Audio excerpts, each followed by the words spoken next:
What's up, guys? Bringing an update on the 220 build. The tank is finally cleared up enough for me to do the aquascape, I guess. It took for fucking ever to clear up.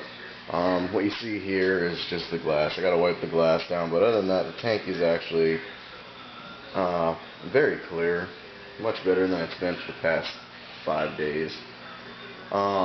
I think some of it's due in part to my little homemade filter here. I got one of my power heads hooked up to a hose and it's kind of looping around, and then I made this filter sock here. I just super glued the ends of this. It's a big piece of polyester fabric, and I just made a filter sock out of it. And I had this running all day, all night for three days. So I think that helped a lot. That really has cleared it up a lot. So got all the plumbing done. I got a 2-inch line there from 2 1-inch drains. That's going to be my return line. It's 1 1/4 inch to 1 inch. And then 2 1-inch drain lines over here. I wasn't able to get to a single 2-inch drain line, but you know, it's all good.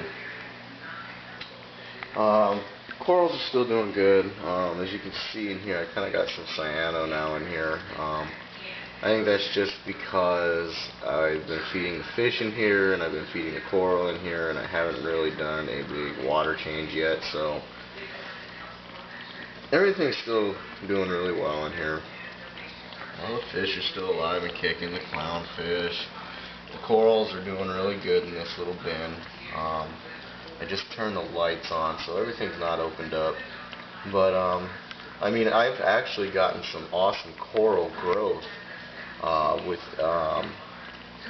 the corals being in this bin. Some of which I have fragged, like these zoanthids here. I fragged. I got a new head on that frog spawn and a new head on the purple tip frog spawn. The candy canes have went from like 2.5 heads to 6 heads now. My Montifora has grown a shitload in this bin.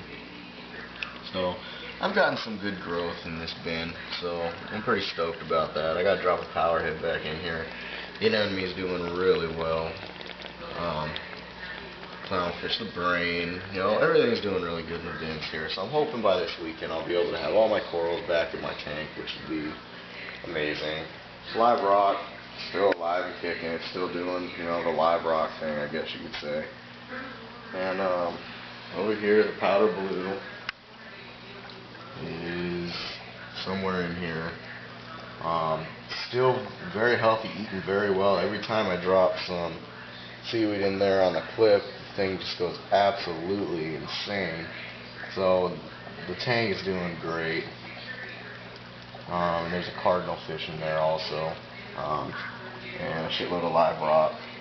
So everything's doing really good. So I'm really hoping to have the tank set up and running this weekend. I won't be running with a sump unless I can figure out what I'm going to do about a sump, because my 55-gallon sump doesn't fit under the stand. I know it looks like it should fit under the stand, but it doesn't, because when I bought the stand I didn't realize that it had this cross brace here.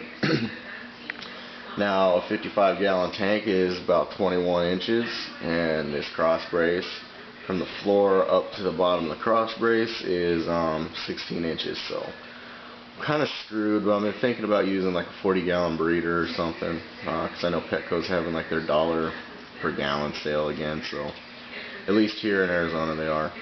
But I've been thinking about going the 40-gallon breeder way, or I've been thinking about just using like a really big like Rubbermaid trough type thing.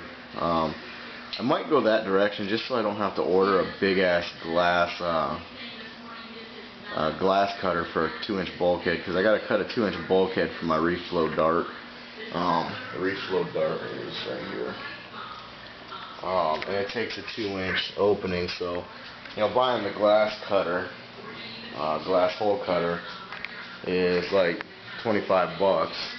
Then I gotta buy the 2-inch bulkhead. So I might just go the plastic route. That way I can use just a regular, a regular hole saw to cut into the plastic. So I think I'm gonna go that route, but I gotta see what I can find. So anyways guys, that's the update. Hopefully I'll be able to start getting everything in there. I wish I could show you the powder blue, but it's still doing really well. And the live rock, and the coral's doing great under these LEDs. These LEDs are, the blues are turned up a little higher than the whites. The whites I got really low. The corals don't like the white right now. It's very intense, very bright. But these LEDs are doing great. Like I said, I've gotten a lot of growth with the corals being just in the bin. And I'll turn it up for you just to give you an idea here. So I'm going to turn the whites all the way up right now. And I'll turn the blues all the way up. I mean, it's really bright, and I'm almost 100% sure, you know, you're not getting the full effect on the camera, but it's very bright, and the corals really get unhappy and they start closing up with everything up really high. So I leave it turned down for now. So, and I want to show you guys another thing that I keep forgetting about in my updates.